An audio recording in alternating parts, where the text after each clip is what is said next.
Hello viewers, আজকে আমরা ode to West উইন্ডের 4 নম্বর পার্টটা পড়ব। এর আগে অবধি আমরা পার্টে 3টে পার্ট কমপ্লিট করেছি। আজকে 4 নম্বর পার্টটা পড়ব। চলো শুরু করা যাক।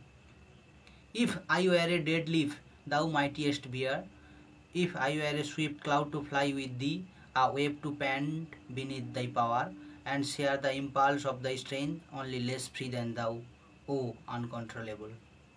If even I were as in my boyhood, and could be the comrade of thy wanderings over heaven, as then when to outstrip thy sky speed scared seemed a vision, I would never have striven as thus with thee in prayer in my sore need. Oh, lift me as a wave, a leaf, a cloud. I fall upon the thorns of life, I bleed. A heavy weight of hours hath chained and bore one too like thee, tameless and swift and proud. দেখো 3 নম্বর পার্টে আমরা পড়েছিলাম কি, যে সেখানে West উইন্ডের পাওয়ারটা দেখানো হয়েছিল, যে পাওয়ারের কারণে আটলান্টিক ওশান পর্যন্ত মাথা নুইতে বাধ্য হয়েছিল। এখন কবি পার্সি বিশি শেলি তিনি কি করতে চেয়েছেন, সেই পাওয়ারকে প্রে করেছেন যাতে করে তিনি তার জীবনের দুঃখ কষ্টগুলো থেকে উদ্ধার হতে পারেন। চলো তাহলে লাইন বাই লাইন অ্যানালাইসিস করি। If I were a dead leaf, যদি আমি একটা মৃত পাতা হতাম বা ছড়ে পড়া পাতা হতাম, দাউ মাইটিয়েস্ট বিয়ার, তাহলে তুমি কি করতে, আমাকে বয়ে নিয়ে চলতে। As I were a swift cloud, একটা দ্রুত বেগমান যদি মেঘের টুকরো হতাম, কি করতাম তাহলে, টু ফ্লাই উইথ দি, তোমার সাথে উড়ে যেতাম, উড়ে বেড়াতাম। আ wave to pant beneath thy পাওয়ার, একটা ঢেউ হতাম যদি, তাহলে কি হতাম, তোমার যে পাওয়ার, সেই পাওয়ারের আন্ডারে আমি কি করতাম, ঘন ঘন শ্বাস প্রশ্বাস ছাড়তাম। প্যান্ট মানে ঘন ঘন শ্বাস প্রশ্বাস না। And share the impulse of the strength, এবং ইম্পালস বলতে পালসেশন বা স্পন্দন, তোমার ক্ষমতার আন্ডারে থেকে আমি স্পন্দন অনুভব করতাম। অনলি লেস ফ্রি দেন দাও, ও আনকন্ট্রোলেবল, আমি তোমার থেকে অনেক কম মুক্ত, তুমি অনেক বেশি মুক্ত, ওই জন্য তুমি আনকন্ট্রোলেবল, তোমাকে কন্ট্রোল করা কারোর সাধ্য নয়।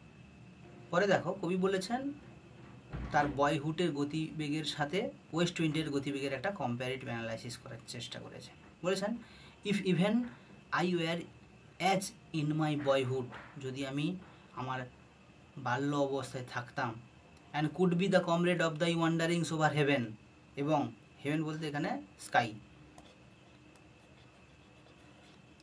যদি আকাশে, ওয়ান্ডারিংস বলতে অ্যাডভেঞ্চার, আকাশের যে ঘুরে বেড়ানোটাকে অ্যাডভেঞ্চার বলছে, যদি আকাশে সেই অ্যাডভেঞ্চারের কমরেড বলতে কম্প্যানিয়ন বা সঙ্গী যেটাকে বলছি, সেই সঙ্গী হতাম, আকাশে অ্যাডভেঞ্চারের তোমার সঙ্গী হতাম, কখন না, আমি যদি আমার বাল্যকাল অবস্থায় ফিরে আসতে পারতাম।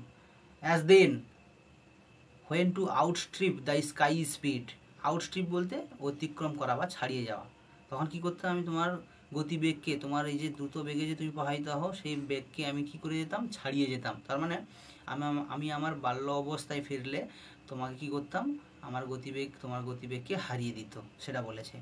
আর যেটা বর্তমানে কি, স্কেয়ার্ড সিমটে ভিশন, সেই ভাবনাটা ভাবতে এখন একটা কি আমার ভয় করে। সেই যে ভিশন বলতে, সেই যে কোন ভিশনটার কথা বলা হয়েছে, যে আমি বাল্য অবস্থায় আছি, তোমার গতিবেগকে আমি কি করে দিচ্ছি, হারিয়ে দিচ্ছি, সেই ভিশনটা। তার মানে এখানে কবির যে উদ্দীপনা, কর্মচঞ্চলতা এবং প্রাণোজ্জ্বলতা, যেটা কতটা ফ্রেশ এবং কতটা স্ট্রং ছিল, সেটা প্রমাণ আমরা কিন্তু এই যে কয়টা লাইনের মধ্যে দিয়ে পেয়ে যাচ্ছি।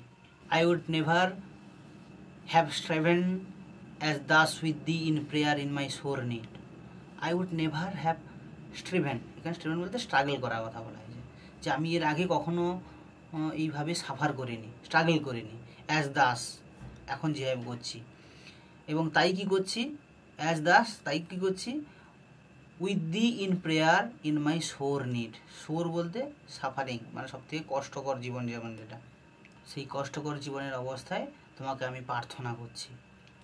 ও lift me as a wave, a leaf, a cloud, আমাকে কেমনভাবে উত্তোলিত, একটা ঢেউয়ের মতো উত্তোলিত করো, একটা পাতার মতো উত্তোলিত করো, একটা ক্লাউডের মতো উত্তোলিত করো।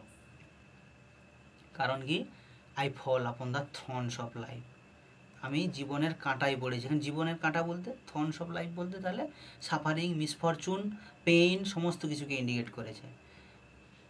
আর কাঁটায় পড়লে মানুষ কি হয়, তার রক্ত বেরোয়। এখানে আই ব্লিড বলতে এখানে কষ্টে পড়েছে, তাই ব্লিড মানে এখানে সাফারিংও হচ্ছে, কষ্টে পড়ার কারণে সাফার করছে, ঠিক আছে। আর এখানে আমরা একটা ইমেজও পেতে পারি যে থর্নস অফ লাইফ থেকে জেসাস ক্রাইস্টের যে সাফারিংয়ের যে সময়টা, যে ক্রুসিফিকশনের আগে যে সাফারিং, সেই সাফারিংয়ের একটা ছোট্ট ইন্ডিকেশন বা ইলিউশন কিন্তু আমরা এখান থেকে পেয়ে যাচ্ছি। A heavy weight of hours has chained and bound one to like thee, tameless, swift and proud. বলছে heavy weight of hours. Heavy weight of hours বলতে একটা গ্রেট লেন্থ অফ টাইম, যেটা কি করেছে কবির উপর চাপিয়ে দিয়েছে সমস্ত জীবনের দুঃখ, কষ্ট এবং হার্ডশিপ। এই যে বলেছে চেইন অ্যান্ড বোর্ড, চেইন বলতে চেন দিয়ে বাঁধা, আর বোর্ড বলতে মাথা নোয়াতে বাধ্য করা। হ্যাঁ, যেমন করে কেমন করে বোর্ড ওয়ান একজনের মতো মাথা নোয়াতে বাধ্য করে, যেমন করে তুমি মাথা নোয়াতে বাধ্য করো। তুমি বলতে এখানে ওয়েস্ট উইন্ড তার প্রবাহের পথে যারা পড়ে তাদেরকে মাথা নোয়াতে বাধ্য করায়। সিমিলারভাবে হেভি ওয়েট অফ আওয়ার মানে সাফারিং, হার্ডশিপ, মিসফরচুন, যার কারণে আমাকে কি করেছে, আমাকে চারিদিক থেকে আষ্টে পৃষ্ঠে জড়িয়ে ধরেছে। আমি কি করছি, আমি ওই যে fail upon the Thrones of life, বুঝতে পারছি, জীবনের কাঁটায় সাফারিং করছি, সাফার করছি, কষ্ট পাচ্ছি। আর এখানে যে দি বলতে এখানে তাহলে কি বললাম, ওয়েস্ট উইন্ড। ওয়েস্ট উইন্ডের কোয়ালিটিগুলো বলতে কি এখানে বলেছে দেখো, এই ওয়েস্ট উইন্ড কেমন, টেমলেস, সুইফট আর প্রাউড। টেমলেস বলতে কি ফেরোসাস, সুইফট বলতে ফাস্ট বা দ্রুত বেগে প্রবাহিত এমন, আর প্রাউড বলতে অহংকারী বা গর্বিত, যেটা সেটা হচ্ছে। তাহলে আমরা 4 নম্বর পার্টে কি দেখলাম না, 4 নম্বর পার্টে কবি ওয়েস্ট উইন্ডের যে পাওয়ারটা তাকে ইন্সপিরেশন হিসেবে কাজে লাগিয়ে চেয়েছেন, এবং তিনি প্রে করেছেন যাতে ওয়েস্ট উইন্ডের যে পাওয়ার বা ক্ষমতা সেটা কি করে, তাকে তার জীবনের সাফারিং, তার জীবনের হার্ডশিপ, তার জীবনের পেইনফুলনেস থেকে যেন তাকে মুক্ত করে বা মুক্তি দেয়।